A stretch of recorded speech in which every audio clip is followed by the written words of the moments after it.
It's Julia Junker here. Kumusta kayong lahat? At gusto kong i-share sa inyo, itong napakalaking lugar only here in Tawi-Tawi.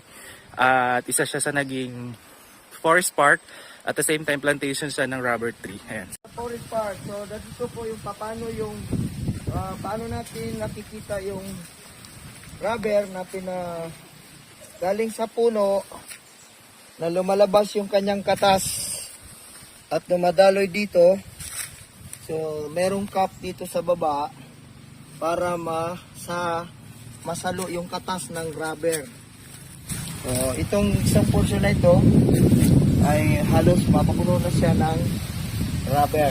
So, ito yung kung saan yung ating mga product na mga chinelas, no? Yung mga rubber na ginagamit dito nang gagaling sa puno na ito. Adventures, no? So meron kayong learnings na natutunan, no? That is